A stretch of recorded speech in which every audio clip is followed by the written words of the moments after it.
Welcome to stage two of the stage brief. I am your host, Josh Morgan, and on tonight's Course of Fire, we are going to discuss what it takes to run a USPSA match. We're going to look a little bit into some recent matches, and we're going to talk about some training as we get prepped for the major match season. We have a new face joining us today. We have Tayler Doyle, a local match director, along with Dave Tatoyan, who is a returning host. So, Tayler, go ahead and introduce yourself. Hi, I'm Taylor, and I work with Dave, and I'm part of Team Double Tap. So I'm the female shooter on the squad, and And I what do you run shoot? What class are you? uh, A class, and I shoot carry optics. I shoot the Walther PDP steel frame. Nice. Outstanding. All right, so Taylor and Dave, you guys started a local club. You guys are the only club that I've seen get started in USPSA locally. Can you talk us through a little bit about what that process was like? What did you have to go through to become an official USPSA club? Yeah, Yeah. well, first we had to reach out to USPSA, and I reached out to Heather over there, and then she got me in contact with Ray, who was one of the people in the USPSA, part of our district. And we had to get signatures from a whole bunch of USPSA members in order to get the club started. And then we had to pay a fee. And then after that, we were good to go. So it wasn't hard. Then you Okay. you had to get certified RO too. No, you do not have to be a certified RO, but it is No. recommended. Oh wow. Okay, I did Nope. not know that. Nope, you do not have to Interesting. be a certified RO. But Heather over at USPSA said it is strongly recommended just so you just have some credibility. Well, How yeah. would you start a club without ROs? That would be an interesting. That would be interesting. I think that's where she said the strongly recommended is there because I couldn't imagine if you didn't know any rules that it would just be a shit show. So, if you had to go through that process again, what would you do differently? Would you approach anything? Would you change the order of events or anything like that?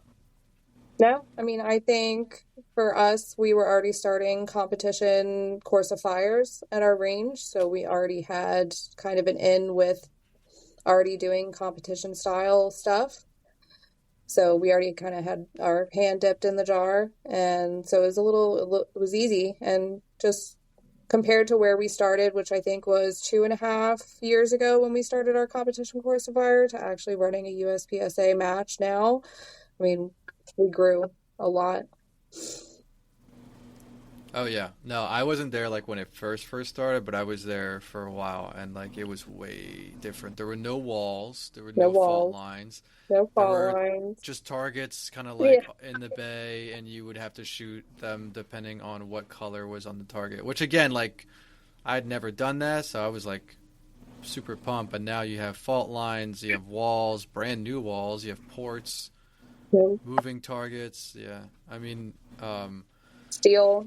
steel. Yeah, Yeah. steel. Yeah, not the Before we were, plastic poppers yeah, that more didn't fall plastic down. toppers. Oh my So it god. was nice. We're constantly growing, which I think is awesome. Because even the way we created, like when Dave would create stages or anything like that, we went from using a stage creator on Target Barn with just 2D targets and everything to now we're using an actual professional stage creator.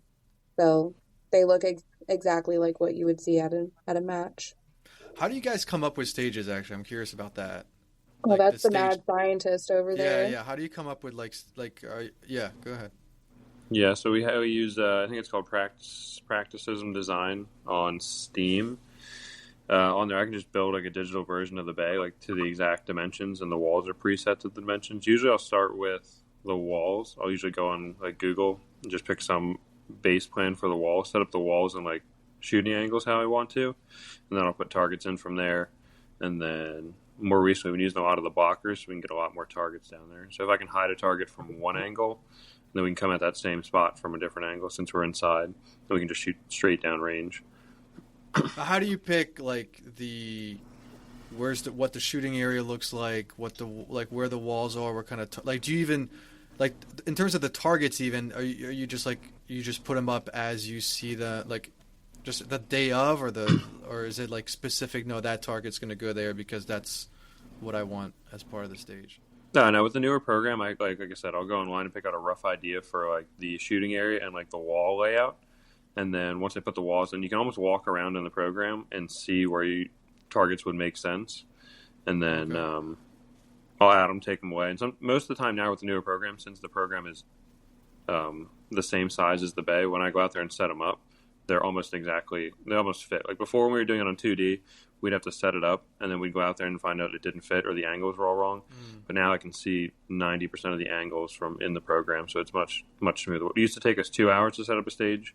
We can go out there and set it up in half an hour now because it works so much smoother.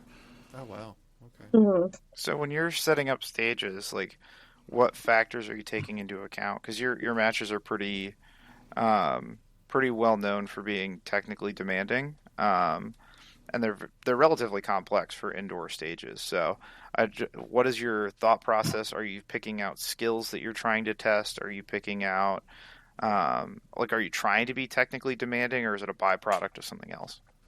I think it's a byproduct. We don't have a lot of distance. Even if it's a 25-yard bay, we only probably can keep the back of the shooting area at 15, 20 yards. So we try and make it harder with like smaller A zones or hard cover. You always see we have a lot of hard cover. When we put no shoots up, the no shoots are usually a little tighter than you would see outside. Just make the shooting portion of it harder, and then some of the positions you have to stand in, or you shoot through a low port, or lean a little bit more than you would outside, just to make it a little more difficult. Since you don't have the angles, just shooting directly down range, it gets kind of easy, kind of quick if you don't make the targets tougher to shoot. Mhm. Okay, interesting. All right, cool. So anything else you guys want to touch on in terms of like starting a club and running stages and stuff like that? I know in the pre-show we were talking about like how difficult it is to get into matches, particularly out here on the East Coast. Um, and Dave, you mentioned pretty aptly that it is a supply and demand problem, and you guys are now part of the supply, which we greatly appreciate. But um, logistically, like how difficult would it be for someone else to get set up, and then how do you pick how many shooters you have, things like that? So your first, to make it more streamlined, I'd like to see him get rid of the prerequisite to becoming a certified RO of having to shoot a match. Because we decided we wanted to be certified ROs in like the middle of February. We had to drive out to the middle of nowhere to shoot a steel challenge match in order to take the RO class. So I'd like to Mhm. see the prerequisite go away. Wait, say that again. What? You have to have one classification in either steel challenge. You have to be classified in steel challenge or in USPSA to take the RO course. But it's like if you Oh, decide you want to take a March course here in the Northeast, you got to find somewhere. If you haven't shot the previous year, like we drove out to past Harrisburg to shoot a steel challenge match in like right, February. right. Because you could get a classification after that. Yeah. That's yeah. That is a little. You would It's like even if you had no interest in actually shooting the sport, you can't right. become an RO. Like if you just want to be an RO, like other sports, like if you just want to be a ref or an umpire or something, you can do that. You don't have to play the sport. So I'd That's like. interesting. Yeah, I agree. That makes sense. What was the rest of your question, Joshy? Yeah, sorry, I kind of rambled there for a little bit. In terms of the supply and demand, like how do you guys choose how many shooters you bring on? What have you guys been doing to try and are you trying to add more shooters? Are you trying to add more rotations? What's your plan for the club? I'd like to see us get to hopefully 2 squads, maybe a morning squad and afternoon squad for our normal matches. For the outside, like the public, we're kind of capped at 15, and the other like it's a good problem to have, but most of our other staff now is falling in love with the sport, so we try and guarantee them a spot as well. So if we have 15 outside people come in, we still have to make room for probably 4 or 5 staff members, including me and Taylor. Yeah. So everybody gets their chance to shoot. But I think we're kind of stuck in the time frame we're at. We can't really do it on another day or weekday mornings or weekday evenings. Just not enough time to get like a decent quality match in and out. yeah. I think with the people that are waitlisted at one point we had like I think our max was like 50 something people waitlisted for one of our matches in the middle of winter, and it wasn't trying to decide like it's hard because we want everyone to experience our matches, so we don't want the same 15 people doing the match each time, even though we love that they're loyal and they like our stages, we still want other shooters to experience our stages too. So we always try and accommodate for new shooters each time to experience, our matches. And it's hard when you have that many people waitlisted, and then you have people emailing in and then calling in and stuff like that who are like, hey, I got waitlisted, I want to get in. Hey, I got friends that got in, we didn't get in. It's like, we're an indoor range, we can only hold so many. We're doing the best we can. You gotta wait. Yeah, and you guys are pretty efficient too, because it starts at 10. It's usually over by 2. So technically, you could have 2 squads, but it would have to be like, I guess, almost like 2. The second squad would have to start at 2 and shoot until 8, right? No, it's shoot until 6, or maybe like 3 to 7, something like that. Yeah, the main problem with doing that is we have to reset the stages. So the 2 squads are like, you can rebuild the stage pretty close since we change the stage every. Right. For each stage, but the first squad would probably shoot a slightly different stage than the second squad. If that really upsets people, true. then it is what it is. But it's a level 1 indoor match, so if something's like 6 inches different, there's room for people to complain if they really wanted to. Yeah, but also you guys would have to work a 12-hour day. Yeah. I was going to lead into that. I think, like Josh, what you said, if you want to start a USPSA match, if you're indoors, like me and Dave are 2 people that create the match, set up the match, tear down the match, run the match, and it's just us 2 dealing with it. Whereas an outdoor match, you have how many people working together to do all this stuff, and it's literally just me and him. And Cathers and Sean. And Cathers and Sean, they help out too. But it's very minimal people that are running all of this stuff, so we're definitely doing the best we can. So if they're running a match, I would say get as much help as possible, because it really does make things smoother.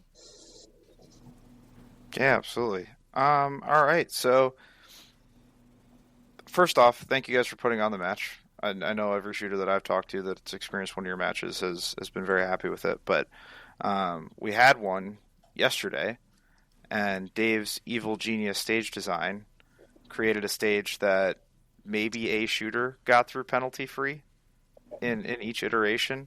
Mm-hmm. So Dave, we're talking about stage 1 and in somewhat stage 2. Can you talk me through what you were thinking when you designed that and what led you to build that stage the way you did? Sure, yeah. I think I've seen something like it on Instagram, at least that front part where we had the wall with the 2, like the stop and start on both sides, and then the port in the middle. I saw something like that. But once I saw it, I kind of liked the idea of the stopping and starting. Like there was zero flow to that, and it needed to be extremely precise where you came into each spot or you weren't going to be able to see the targets. And then once you finally got yourself set up in those spots, I tried to make the shots as difficult as possible. So I think it was only, 22 rounds? Yeah, it was only a 22-round course. Yeah. So it wasn't a huge stage. 24. 24? I'm looking at it. 24. 11 targets, 2 poppers. Yeah, the top 3 of the stage did not shoot any penalties. Yeah, I think the first stage I ran it clean, and then second stage I didn't. I don't remember who else ran it clean. I think Josh had a clean run on the second one. She had a clean run, I think. Taylor won that second stage. Yeah. First stage was an absolute shit show for me. I'm sorry, this is a family podcast. We're not cursing. Yeah. I'm so sorry. You own now 2 of the 3 curse words said on the podcast. I'm so sorry. Me and Josh had curse. No, the top, you had 2 mics on your second run. Mm-hmm. Yeah, it was pretty hard leans up front on stacks. The top part of the stack probably had 4 inches of no shoot, 5 inches or A zone sticking out. Mm-hmm. And then one that was mostly getting everybody was probably, what do you think it was, Josh? 15-yard tucks. 15-yard tucks on the left. Yeah. Yeah, that tux was just devastating. Yeah. The times definitely went up on stage 2. Again, like that's a different stage, so I maybe the start position was different.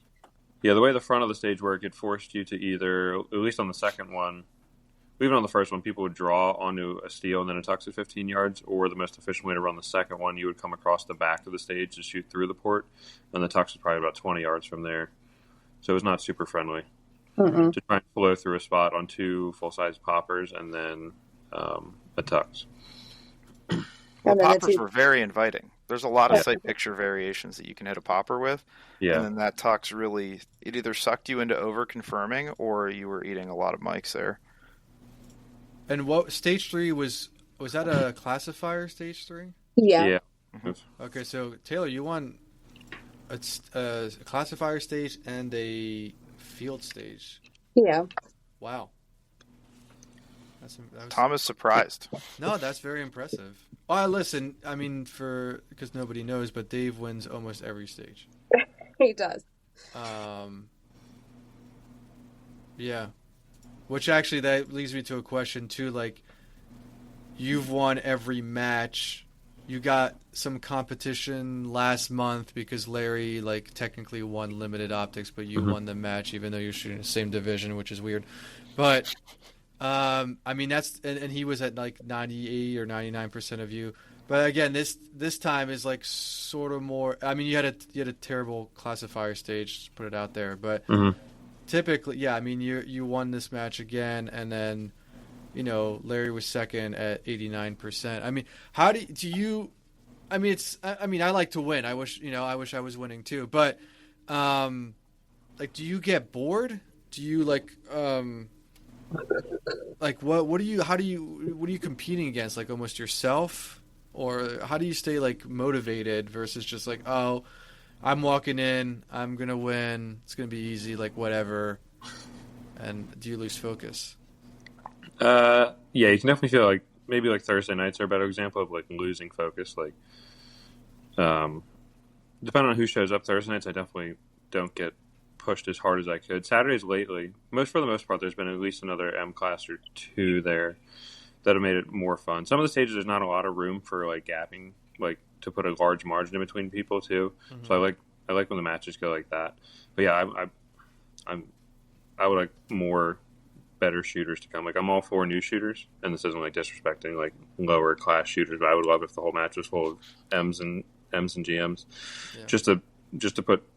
So there's different pace setters on every stage. It's not just me running through a stage 6 seconds ahead of everybody. It's someone else can win a stage and then I can chase them. Like it's more fun. You feel like it holds you back?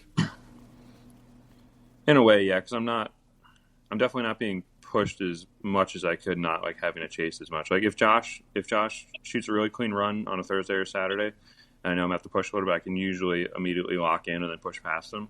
Or same thing if you have a good stage or if Taylor has a good stage when we're messing around. Like if someone puts a really good run up, I'm like, okay, I have to really lock in and push past it. Usually I can like re-put a gap on them just from focusing. Right. Yeah. That's too bad. We were supposed to have another GM. That would have been interesting. Mm-hmm. None of us are worthy of shooting against Dave. You were Josh for the first couple of weeks, and then. Yeah, before you knew how to shoot the game. I know. Yeah. And then I helped you. I mean, I beat you too. Yeah. In the beginning.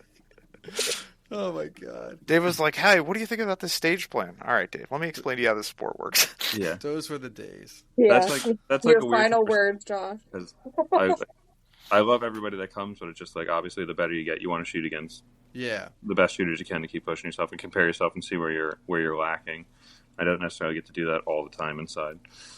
He hides with a dot gun, though. He doesn't want to come shoot iron sights. Feel the heat. How many production shooters in York on Sunday? I actually don't know. There's Tom's got practice score up. One other one. Who is it? Rob Nolte. Okay, that's somebody. Yeah. Is it? Are you worried? I give all competitors respect. Would it be easier to just put you in first place production right now? I will go State and shoot MO. the match to the best of my ability and allow the scores to you're rest not where they getting that may. answer from him. Is there really? No, it's so disrespectful, right? Like I can't declare myself the winner publicly, and without actually going and shooting the match. No. There's one. Wait, there's a couple. Oh snap! Get wrecked, Dave. Production's coming back. Say it, Tom. It's an easy chart to run. Just do the match breakdown. No, yeah, I think no, it's just the one. Yeah. That's the same amount of production shooters at South Carolina. I mean, I have the same question for you. I've asked you already. It's like,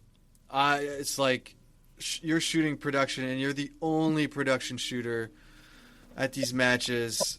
Maybe you get lucky and there's one other person, but they're not at your the person showing up is usually not at your level. I like no, I mean in the indoor. I can't speak for the outdoor, but like I don't know how you keep focus because when I shot production with you for that like month and a half, and you for some reason couldn't make it to that match, and I was the only production shooter. I lost all focus and all motivation, just seeing everybody run dots, and you're just like, Yeah, I mean, I guess there's two sides to that. One is, I take a lot of pride in smashing dot shooters with a production gun. Um, so like there is a good bit of back and forth between people who shoot dots and people who shoot irons. And obviously dots are superior, and that's not what I'm trying to get at here. But um, if I can hang with dot shooters with an iron sighted gun, like I'm happy with that. yeah. But we have this debate. We like that's fine, and and no, realistically, like What? you're limiting your speed because with a red dot you would go even faster. Yeah, theoretically, yes. You might be a but GM with a red dot. let's not get carried away here. I'm just saying, I go pretty fast. I'm learning a ton on iron sights, and there's so much to learn What is there to visually. learn? What are you learning? Low in the Well- notch, equal height, equal light. Let her go. Yeah, yeah. For one, I'm learning a ton about how I train and like what's rewarding to me and what's not, and like removing Okay. fun from the equation. Like it is more fun to shoot with a dot, absolutely 100% of the time. Like it is more enjoyable to have 23 rounds and only reload 8 times in a 20 round or in a 20 stage match. But I like by reloading. choosing a division with a limited capacity and a difficult sighting system, like I have to become a better shooter. Like my reloads have to be better. I have to be able to call good shots with less visual information than a dot. And so I think that that's translating to a higher degree of shooting skill for myself, if as opposed to if I had stayed on a dot. And there will come a time where I will go back to a dot. But you're right, it is slowing me down objectively. But I'm still learning a lot, and I'm still hanging with a lot of dot shooters. Not the top echelon, but I am still beating dot shooters regularly with iron sights. So what's the goal with the iron sights? I'll probably finish this year. I want to be in the top bracket of iron sighted shooters in the country. I'm not quite there yet. I think there's still a lot for me to learn and still a lot of skill for me to develop on iron sights. And then ultimately, I want to translate the ability to process sight pictures at speed over back to a dot, probably in the next year or so. Really? Okay. Big announcement here. Don't hold me to that. No, he's not. Yeah. Nobody God. believes you. No, No, I There's mean, one true division. not just good. if it's fun for you to shoot iron sights, I don't like, I know we give you shit, but like, okay, like that's what you should do. It's like you're not a pro shooter, so like, you should do what you still enjoy. No, up here, he's a pro shooter. Up here's a pro shooter. Hey, I am on 2 pro staff pages. I'll have you know that right now. Yeah. Up here, I'm sponsored by CZ. Yeah, Yeah. Yep. Josh, not to put you on the spot, but now Yeah. with Oh, all you yes. just said about accountability and all that stuff, explain why you switched to shooting. You said reloads. You switched to limited, so that is a big old magwell on there. Yep. You switched to limited major to decrease all accountability with where your shots are going. Yep. Explain that little dabble you're taking. Yeah, sure. So it's very possible to start learning to overconfirm in a division that punishes Charlies and Deltas super heavily. So I've found some benefit to shooting limited major occasionally. I still have a lot of reloads because I've only got 20 rounds, so I'm still reloading on most stages. And then also giving myself the freedom to shoot Charlies gives me the confidence to sort of figure out how fast I can go and what I can get away with and what I can't get away with. And interestingly enough, like what I'm finding is there are times where I'm shooting limited with better points than I was shooting production. And I'm still Yeah, but analyzing better why. points. Because you're getting more points. Yeah, you're getting more points. No, I'm talking about hits. I'm talking about Alpha Charlie counts. Oh, Okay. Like Cool. there are stages where I'm coming off and I'm dropping 2 or 3 Charlie in limited that have like bigger I would bullets. not have been. So Yeah, if the you're on bullets are bigger. the Yeah, edge, they're all perf breaks, every single one. So Okay. it would be kind of fair to say that you're having more fun accepting less of a sight picture. Very Well, similar to a red dot Josh, don't shooting. answer that as your lawyer. Yeah, but Yeah. like but I'm not shooting production for fun. I'm shooting No, we production know because that. it's teaching me something. And it's pronounced prod. It's Oh, for the Yeah. gun. Yeah. It's for the I'm grunt. I'm doing it because it's teaching me something. Like the fun is not the driving force here. Imagine how good you could shoot having fun though. Like you show up to a match all bricked up instead of like sad. I'm like, guys, I'm not having fun anymore. I got these little bumpy things, and they keep putting bullets in the Charlie. My goddamn fiber optic fell out again. Oh my god. Thank you, Charlie. A 3-yard open target. Well, what about the last person in here? So Taylor, because you're all like unique. Taylor, what about you as the? Well, no, I'm saying like yeah, you got the GM who doesn't compete against GMs. You got the production shooter who doesn't compete with production, and you have the high lady. I mean, are you? Does that like factor in at all? Like that you're, I mean, do you feel like a sense of accomplishment, knowing that you're beat?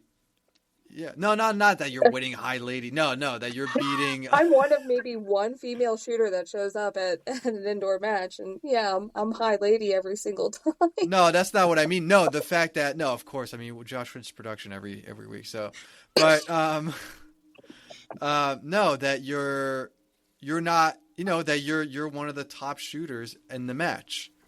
I don't know. I think there's a perception that I don't know, or do you get that actually? I don't even know. Do you get like have people have like that perception of it's a girl shooting, she doesn't know what she's doing, she's probably not that good, and then you win 2 stages. You know what I mean? Do you feel that at all? I mean, yeah, I work at a gun range, so I have lots of people that look at me like I don't know what I'm talking about or what I'm doing, and then they see that I shoot and I do really well. And I think I need to push myself a whole lot more and try and prove myself a little bit more, though.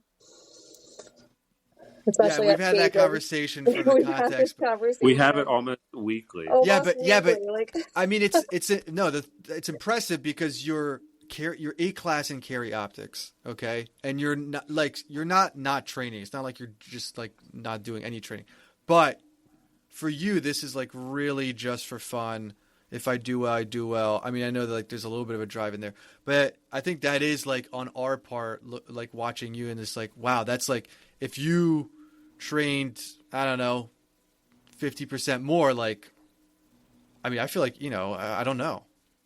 I feel like I could definitely win high ladies at a lot of places. I mean, like a big wake up call at one point was out in Florida for the US Extreme Open, where I was trying to get high ladies in production optics and I didn't. And I know one of my stages with the squib really effed me, but if I trained and pushed myself a little bit more and got more serious, because you're right, I do like the fun of it.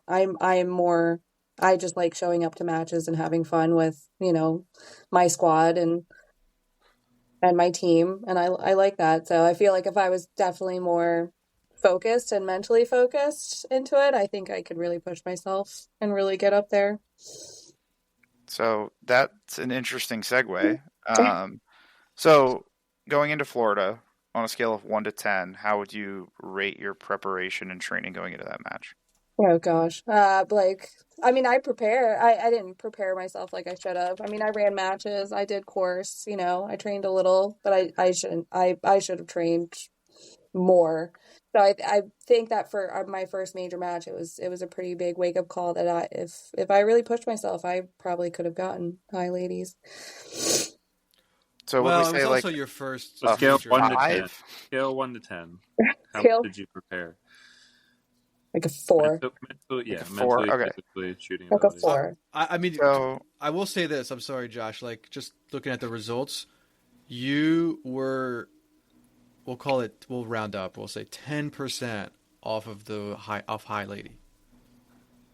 yeah, it was definitely within striking distance. Yeah. Well within striking. No, I mean, you had a squib on one of the stages, and it's your first major match, and it's not like a level 2. It's 30 stages in 3 days, in Florida and all that stuff. You got some really like I don't know. It's impressive. It's Yeah, impressive. so we're going to South Carolina sectional here in a couple of weeks here. Yep. Going into that match on a scale of 1 to 10, how much are you changing your training, changing your mental format? Like, what has changed going into South Carolina as opposed to going into Florida? So mentally, it is hard to get myself to take constructive criticism. Is definitely my hardest thing, because Dave, is one of my biggest teachers, and he's one of my biggest supporters, and I definitely give him a hard time, which I shouldn't, because I know that when we shoot together, he's just trying to point out and make things, point out where I'm slowing down, where I'm lacking, where I need to push myself. And I do kind of give him pushback. So I know that's my problem. So mentally, I do need to prepare myself a little bit better to take that constructive criticism and utilize it, considering he's a GM and he's always top. So, and then physically, I'm not as fast, but I think I could do it. Like, we just started agility training and stuff like that, which is really helping. And I think this last match where I won second stage and third stage, I mean, I'm glad I did it, but I really need to push myself a lot more. So I need to push myself more for South Carolina sectional. I really do need to train in these last couple of weeks before it comes. Okay. All right. So, Tom, you've been asking great questions about why we're motivated. I am very deeply curious because you're in Optics A class. I believe you're mid to high A. Is that right? No, definitely not. Definitely not. Okay. So negative. So, Thank you. Quick side note. Tom shot his fastest bill drill today by I think 0.3 seconds, and he was pissed that he had a perf break Charlie. He was all right. First of all, it was not a 7 yards. 7 I yards. was chase I was almost not half a that second pissed. off his bill I was drill. not that pissed. Everyone's It was saying, not a "Great perf job, break. Tom. It Great was job." not a perf break, Charlie. Really good job. Everyone's excited. It was- I showed it Charlie. Yeah, so it doesn't count. It counts. yeah. So this is where I'm going with this, right? I had Tom, a you're- one. I had a. You've been telling us for months you can't shoot fast. You have a giant speed-wise breakthrough, and I go, I showed Charlie. All right, but I had it. No, I'm happy. I was not that pissed, but I. First You of were all, sad. it was annoying, but I have a 1.9 all alpha. So that's like my thing. Yeah, that's your record. And then like your one Charlie was like what 187, 186. Yeah, so it's like, Yeah. yeah. So it's in there. yeah. So No, it was cool. I don't know where that. I think yeah, it was cool. So, Tom, you are probably one of the most self-critiquing shooters I think I know. And your match performance is towards the upper pack. Like you're not getting blown out. You're losing by respectable margins to a grandmaster. Like talk me through what motivates you and why you compete in the division and the level you currently do, and like what drives you to keep going. Oh wow. Excellent question. Excellent question. What motivates me? I mean, I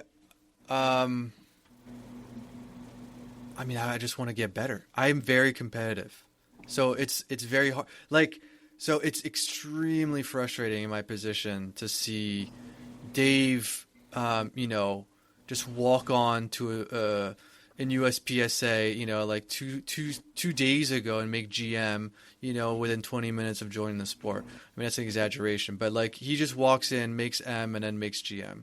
And then you're just like flying through the divisions. I know you didn't start off that way, but you switched to production, and then you're just like, you were in A class for not that long, and then M. And then Tayler, like I just said, like, she trains a little bit, and she's like mid A class. I'm currently low A class. I just, I'm like, I think I'm at 77% or whatever, which That's is where I'm fine. at. That's middle A class. M is 85. No, middle A class like 80, man.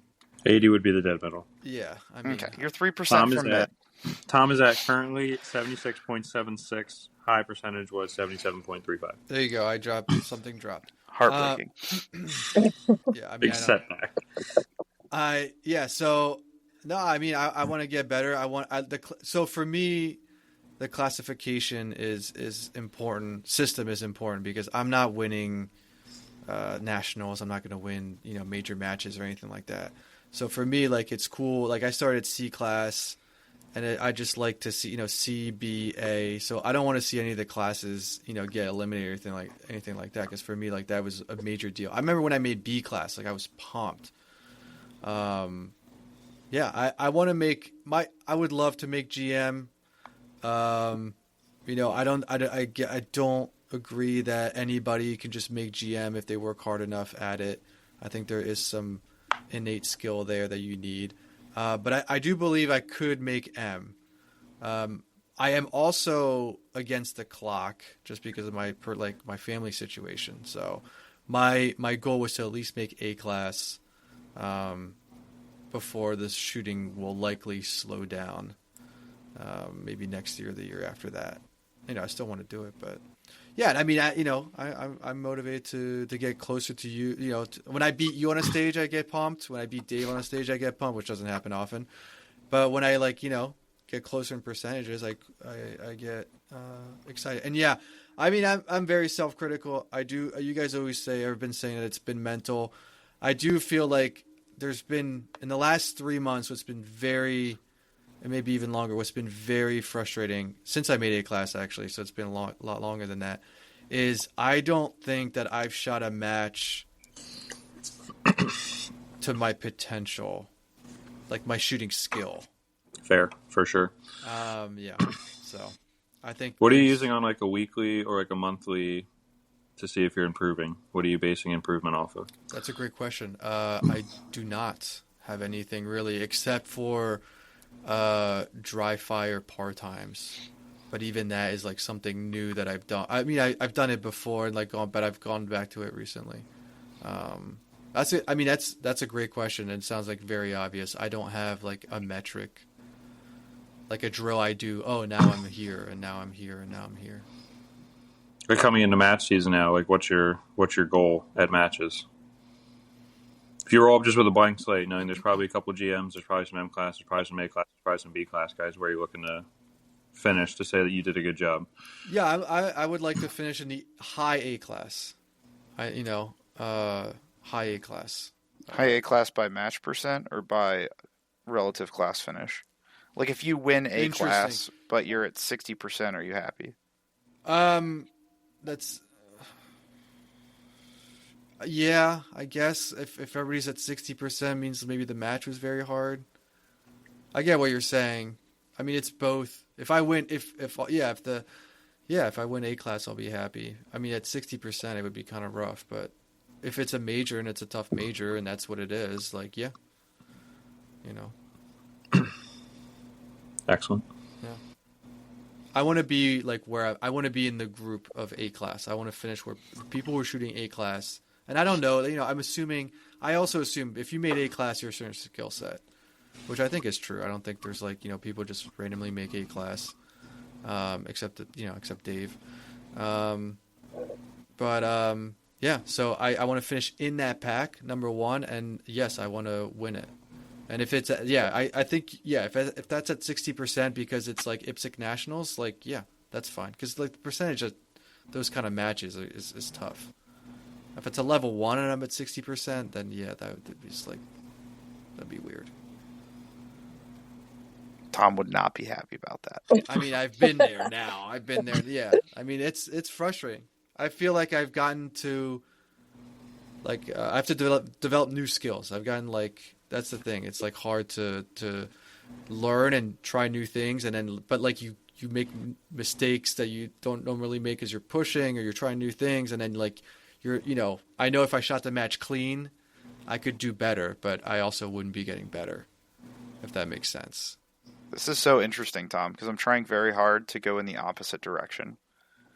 You're trying to go in the opposite direction? I am trying very hard to get worse. Yeah. I'm actually trying to get bad. My goal is to ND at every match. That'll be a soundbite. So, like, my goal is to judge my satisfaction with a match based on how I shot it compared to myself. And, like, wherever I fall amongst the field, I fall amongst the field.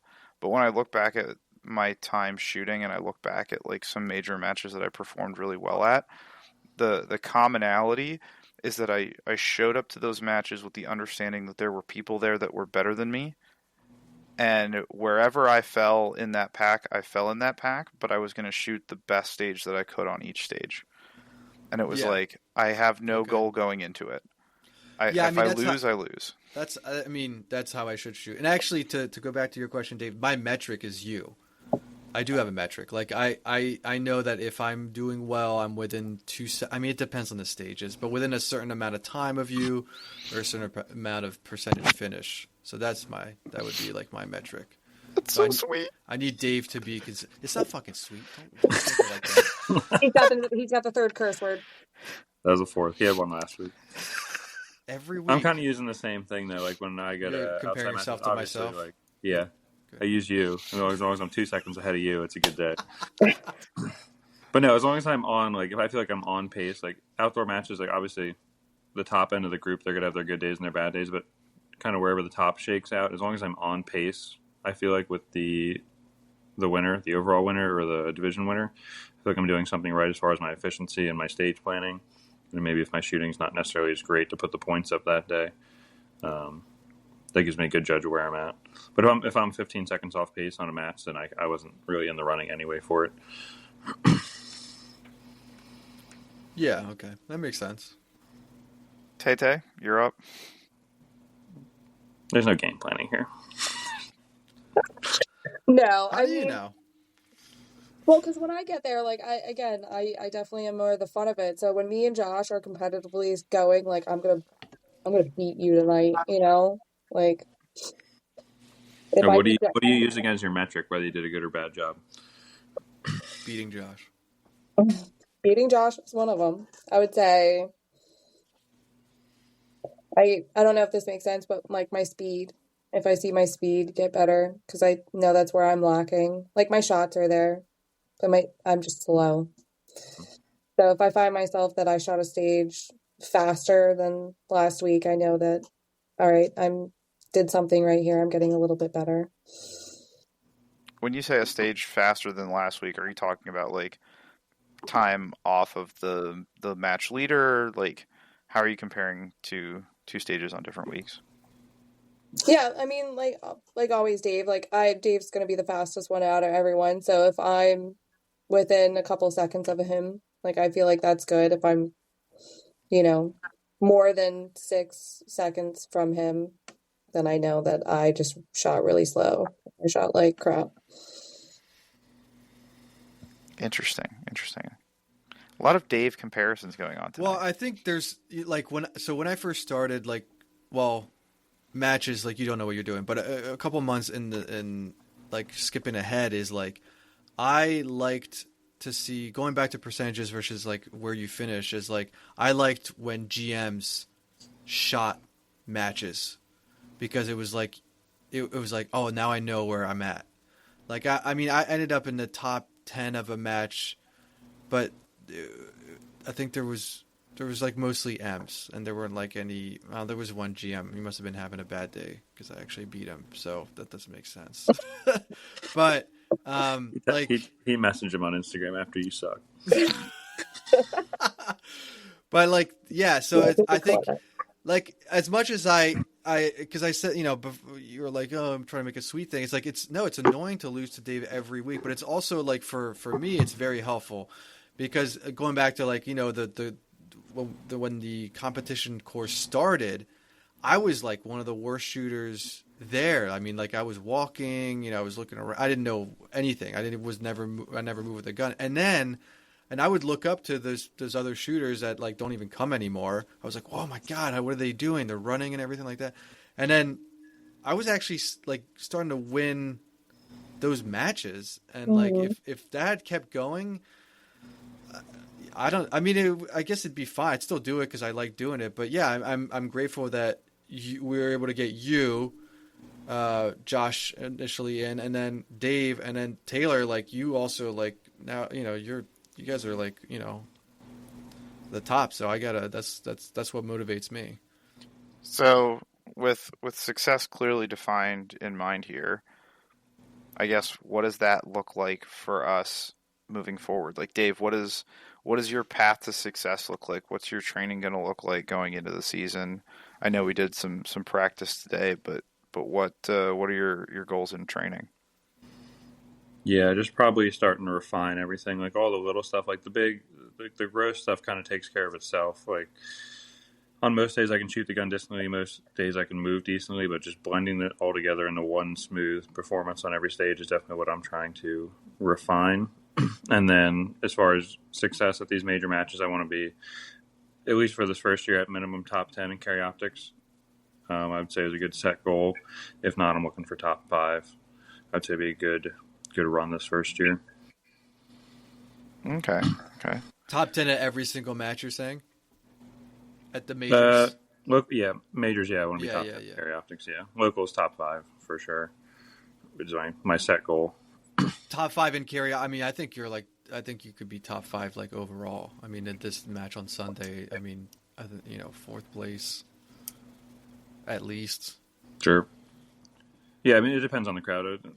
Some days the crowd is pretty stacked around here, and some days it's a little lighter. So it just depends on the crowd. But obviously, my goal is probably always top 5, depending on the open crowd. There's a couple. Some of the matches fill up with a couple of. Well, that's what I mean. Like, there's a open a GMs or PCC GMs. Yeah, those so I'm are counting all that. I'm saying fourth, counting all that, but yeah.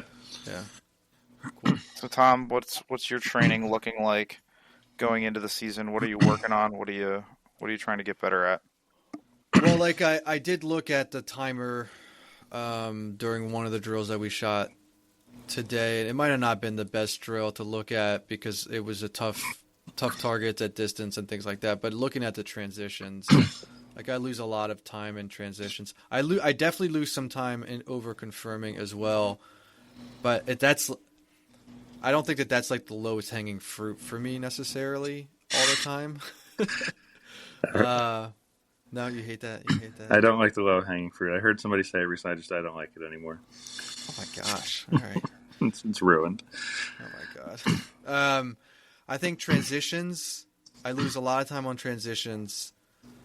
I mean, obviously, still over confirming, and then I think, and then the big one right now is the drag off. Like I don't know where that came from. I think that came from. Actually, that's probably a side effect of over confirming. Like I don't want to. I think it has to do with how, from watching. I think it has to do with how early you're moving your eyes versus your gun. Like your eyes are gone. Yeah, but why are they gone? Like that's like. Is that what you're doing in dry fire? Because you kind of said that's what happens to you in dry fire. And if that's just getting ingrained in you that your head's leaving so early, especially when you're not taking 2 shots at a target. Mm-hmm. I think it's transitioning directly to live fire. Because some you can see like your head is on a target 10 yards away and your gun's still going off on the target before. Yeah. So Yeah, I don't know what that. In the dry fire, I was saying my eyes are moving, and I can bring the gun with me to some extent. Mm-hmm. I mean, it's probably like you said, it's probably happening in dry fire. It's very hard to like diagnose dry fire sometimes because, like, what I don't know if I feel like I'm not doing that. I feel like I'm also just doing the one sight picture on the target. I think it's mentally I'm trying to go fast. Like I shot my first shot. The second shot should be at the same spot, no problem. Like, why wouldn't it be? So let me move forward instead of like I have to do this target and then the next target and then the next target. So yeah, that's definitely like the number one right now is, and that's part of transitions. Yeah.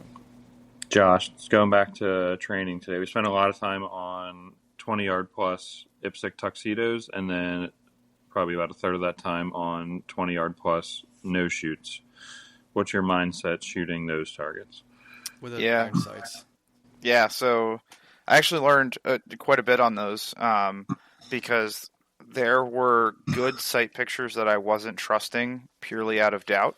Mm-hmm. And there were a lot of times where I was stacking 3 alpha, and that last shot was unnecessary. And at those distances, you're shooting at 0.4-ish splits. Like you're burning a lot of clock time sitting there on an extra sight picture. Mm-hmm. And then there were a lot of times where I'd get into a position, especially when we use those tuxedos as an exit, where I'd be splitting the gun inappropriately on sight pictures that were too fuzzy. And didn't take a third. So it was cool to sort of catch myself doing the opposite of what I should be, right? Like if I'm going to take the time to sit on 2 good sight pictures and I'm going to confirm that at a really high level, then I need to trust that it's there. Like I don't need to have that doubt of myself that like, hey, I know the sight picture was good. I know the trigger press was good. I called a good shot. I just need to leave it. And if it's not a good shot, I can diagnose it later. But for right now, I called it good. It's done. You hate those tough targets, but you know that's where you just said you learned a lot.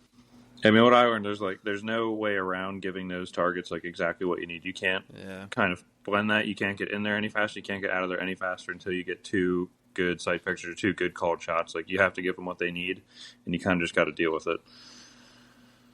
What I don't understand is why the IPSC tuxedo was absolutely demolishing us, but we put a third of an A zone available on a no shoot, and we're sitting pretty. Like for you, Tom, you have the opposite reaction. So it's like visually, the tux is real bad for me.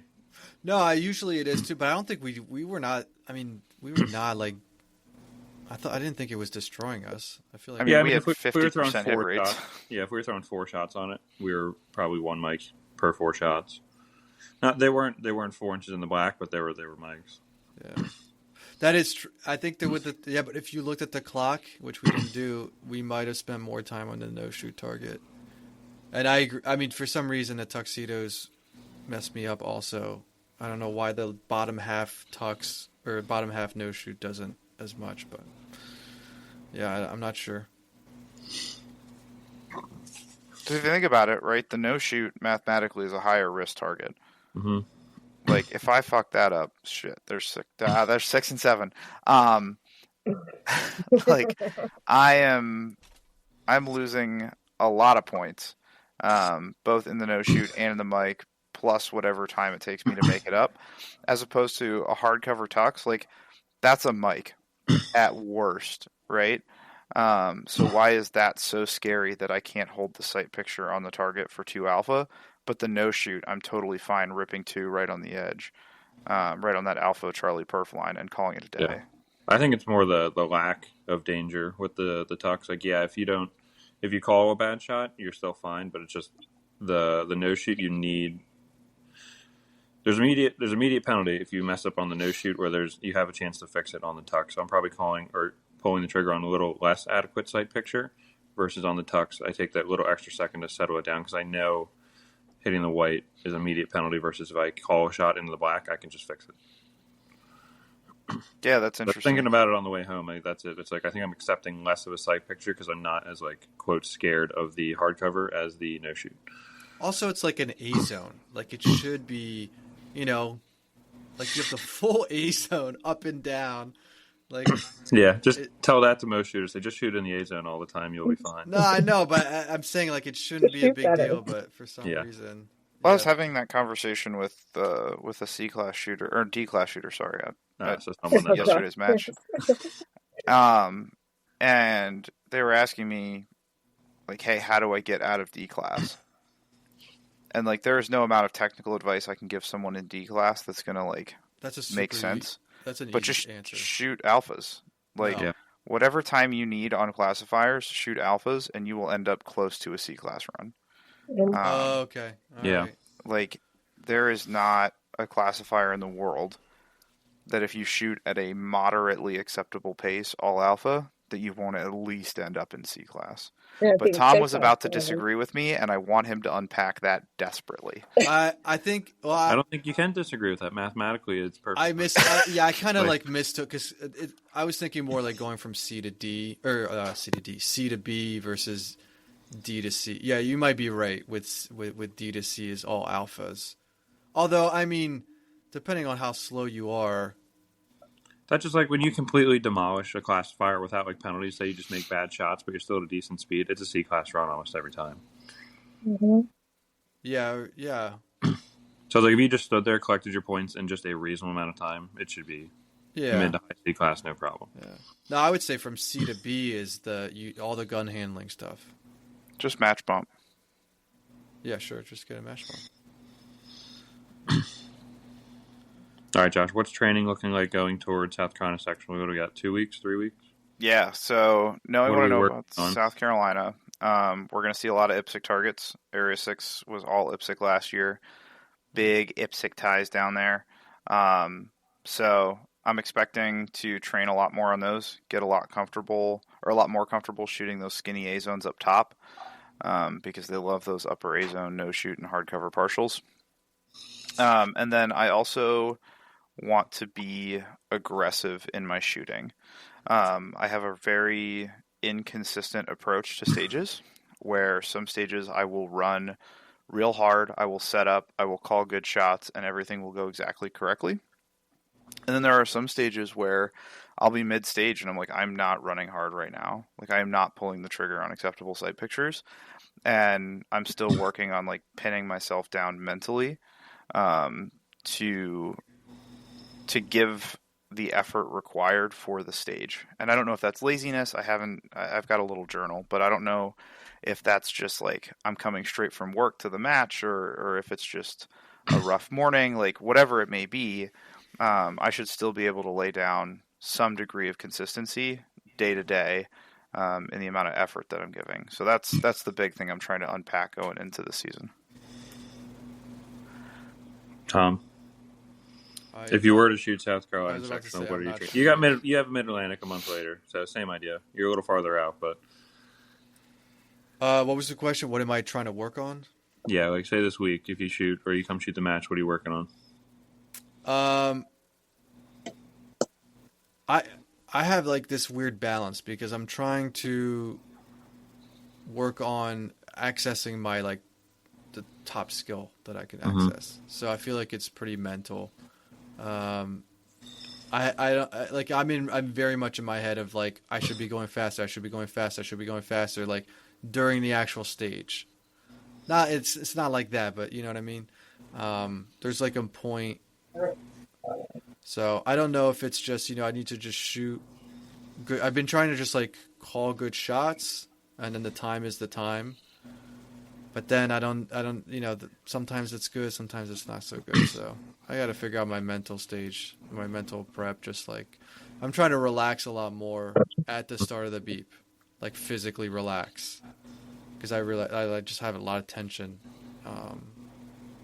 So that didn't really answer all your question, but I'm trying to access my this like as much skill that I have, like, and not just shoot a C class match when I'm not C class anymore. Sure. Taylor? Probably speed for me. I'm just getting quicker. I'm bringing up my gun a lot quicker, especially around walls. And then not confirming my shots, which I tend to do with farther targets. Like a lot of my time is spent on making sure that I have 2 good hits because I don't I don't confirm where my sight is. So I like to visually confirm where my shots are.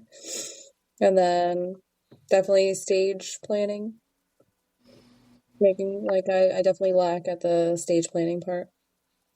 Just someone that openly admits that they're not fast. What are you working on to add speed to your game? Well, the agility training that we just started was really nice, so that was a big wake-up call right there. I need to get a little bit faster, especially watching myself on video. It was like, I feel like I'm huffing and puffing and going at full speed, and then I watch a video of myself and I'm like, Jesus, Lord have mercy, I'm not fast at all, am I? Do you guys ever feel like that? Like you're going? Oh yeah. You feel like whenever you're going, you feel like you're going so fast, and then, I mean, yeah, when I was like. When I was first starting off, I was like literally walking. And I was like, I'm flying over here. You know what I mean? That's what I tell new shooter, like brand new shooters, so that when they come on Thursday night, I actually did that like last week. He was like, I don't know, I'm not gonna run like you guys. I'm like, you wouldn't do that anyway. You're gonna feel like you're flying, and then you're gonna like if I show you a video, you're just walking. But like for you, like your brain can only, you don't start by just running. Josh? Yeah, I mean, I used to. I don't anymore. Like, if I coming off a run, I can tell pretty quickly if that was the most effort that I could give to it, and the video is going to reflect that. Typically, that's when I'm out of breath because I'm 80 pounds overweight. But like if I'm out of breath, I know I did it right, and if I'm not out of breath, I'm like, shoot, there was something left out there. Okay. Yeah, I'm about the same way on when we're, especially Thursday nights when we're practicing. If I'm not out of breath at the end of a stage, if it's a stage that needs full power movement, I didn't go hard enough. And then follow-up question for you, Taylor. You've probably explained to us, all three of us, a different version of what shot calling is. How are you working on shot calling? I mean, that's an easy drill. Because we've come from shot calling is we go up and score the target and then you call the shots out. To now we look through the window and make sure there's 2 holes in the paper. To we're slightly being able to at least have a feel for where our shots went when we pull the trigger. How are you going to work on that? Because that's a big problem for a lot of people, like especially farther targets. Because there's a whole bunch of people out there that are looking for 2 holes in their targets before they move on. That's kind of a big gap to jump from kind of visually confirming to, or visually seeing holes in the paper to, okay, my dot left from the A zone, so that was an A. Let's move on.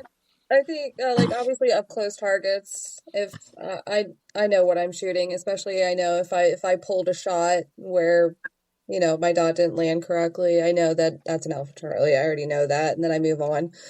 Farther shots for me are the hardest one to call, especially okay, like 10 plus yards is very hard for me, just considering the fact that I'm nearsighted. So like I already have blurry vision from far, so like I see my dot go in there and I'm like, okay, that feels good, and then I go up to the target and I'm like, fuck, that was a mic. And well, that sounds like a vision problem now, like not a shot calling problem. Yeah, see, that's where we get confused. Like, okay, maybe this is spot, but if you say you can't see the target good, that means you're still looking for the holes in the target. No, but if she's nearsighted, she literally cannot see the target. Like physically cannot. You need the glasses. I do. I don't wear them like I should. Some nights we wear glasses. Some nights we don't wear glasses. Some nights I wear glasses, when we're shooting a gun, we should probably wear. Yeah, we're paying hundreds of dollars to travel out of state. Sometimes we wear glasses. Sometimes I wear prescriptions. Sometimes I don't. Do we notice a change in shooting performance? With like, glasses? Are you the same shooter with or without glasses?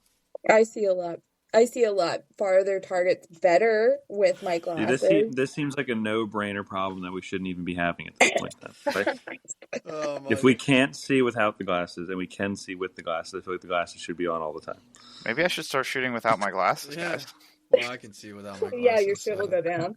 No, I mean, but I've had this discussion with a couple of other our students that we teach. Even like some of them have the same problem where they're like, I can't don't wear their glasses. They openly admit they can't see that far, and I'm like, I'm there with you. I don't know what I'm shooting at. All right. No, I mean it's not that bad. I mean I wear glasses for underlying eye condition as well, not just the vision part. That underlying eye condition is part of the reason why I'm nearsighted as well. But sure. No, I mean the farther shots, like yesterday or the last match we just shot, our match, that that 15-yard tuxedo through the window. You know what I mean? Like I felt confident that I had two alphas in there. You know what I mean? I felt good about that. It was a half no shoot. She said that hardcover was the wall. But I did. I got 2 alphas each time, and I am feeling better calling my shots from farther away. But those would, if I did put one into a mic into the black, into the hardcover, I wouldn't know until I got up there. Mm-hmm. Yeah. Right. Yeah. So something you got to work on still. It's something I have to work on because I can't see that far. I'm definitely trying not to follow. I think everyone's problem right now, well, not everyone's, but a lot of people's problems is you do follow your dot. Oh yeah. It's the sucky. It's probably one of the hardest things to not do is to not follow your dot. And I'm getting much better at just focusing on the target and basically seeing color in there. And if it's within the A zone, then I pull the trigger. But it is so hard to not I can stare at that thing. So that's It's something I'm very used interesting that we're in the same like class, but there's like different things going on. I mean, I stare at my dots sometimes, but that's But yeah, interesting difference. I Yeah. wouldn't say I stare at my dot all the time, but I do catch myself like following it in transitions, and I feel like sometimes that's where I lose time as well, is because I'm following it and transitioning to a target. I want to follow that dot directly, and I'm like, and Oh then wow. afterwards I'm like, fuck, why did I do that? Uh, Why did I follow that? Why did I do that? Because I know afterwards I know what I did wrong, and I still did it. It J- sucks. It's one of those Josh, things tell her where about the simple solution to her dot problem. just get better. I tell you what, you want to learn how to shot call? You want to learn visual acuity at I am speed? not shooting prod, so don't like I don't want to hear it. I'm not Don't doing get Yeah, the buddy. satisfaction of it. seeing Josh, prod. I shot production when I first started competition. I was a production shooter. Yeah, and then we decided to have fun, and now we're And then throwing mics. I put a dot on it and We're I just never went shooting back. all willy-nilly. All So right, guys, we Yeah. are coming up on an hour here.